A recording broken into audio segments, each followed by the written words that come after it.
Welcome in. This week, we're talking about generosity and all the unique ways you can give. Oh, want some?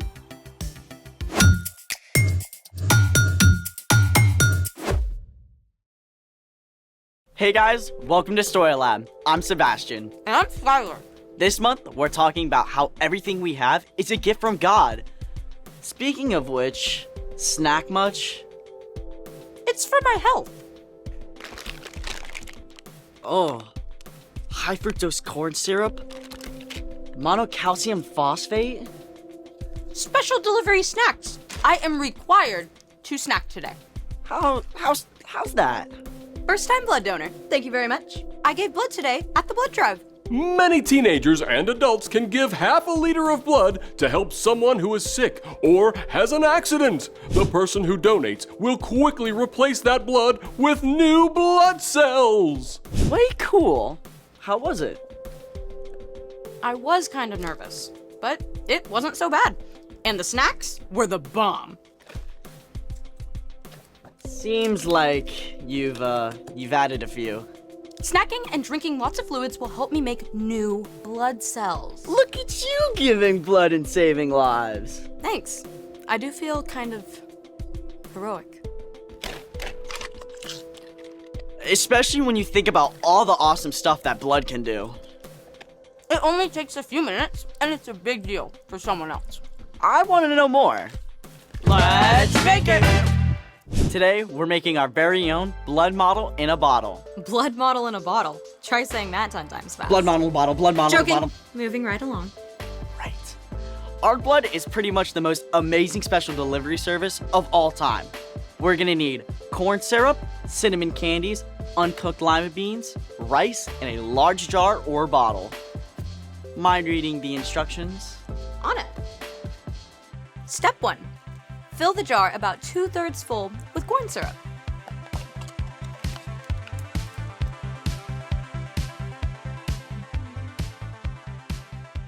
The corn syrup represents plasma. Plasma is the part of your blood that carries around all of the other elements. It makes up about 55% of your blood. Step 2. Add a good bit of cinnamon candies.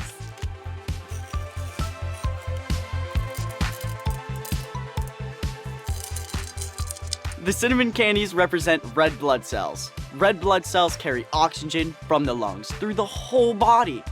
Kind of like a food delivery service, but for air. Just like tiny little pizza delivery people.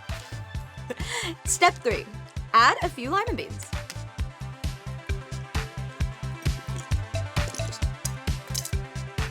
These represent white blood cells.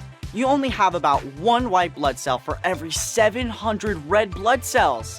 But these guys are the super bodyguards of the blood. They fight off diseases and bacteria to keep you healthy and strong. Definitely want to keep them happy. Step 4. Add rice. This is the final component of our blood. Platelets. Platelets form clots to help stop bleeds when we get hurt. Oh, like a scab. Now, we just cap off our model and we're good to go.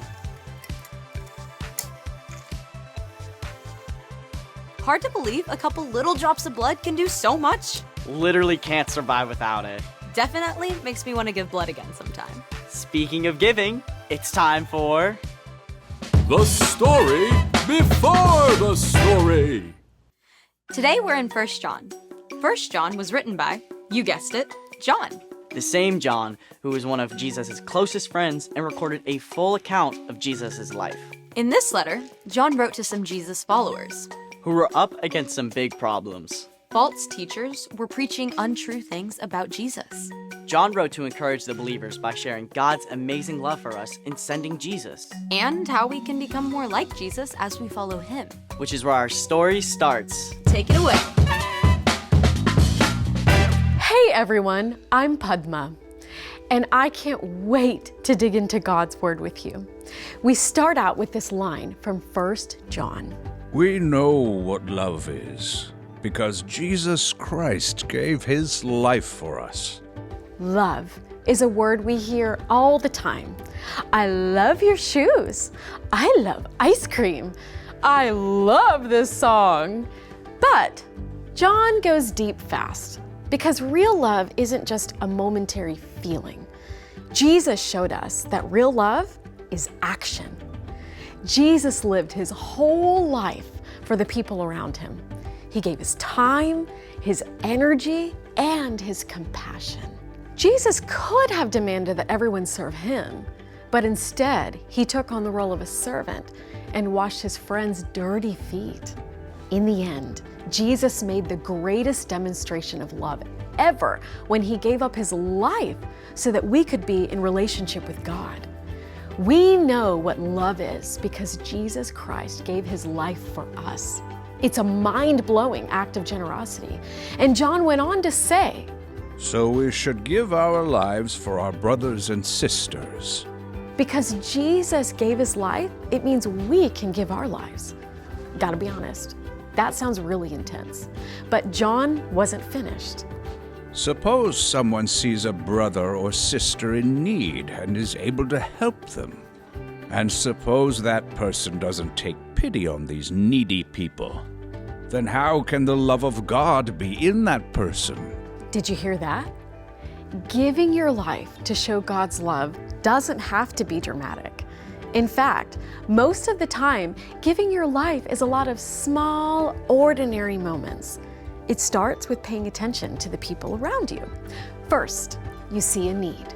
Maybe you're rushing to get to the car, but you see your little sister is having a hard time with her shoes. Instead of just leaving her to struggle, you can give a few moments to help her tie them. Hey, let me help. Or maybe you see the cafeteria lady looks kind of stressed out.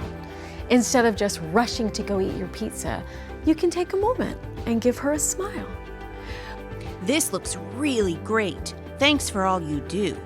When you ask God to show you ways to give, you'll see needs all around you.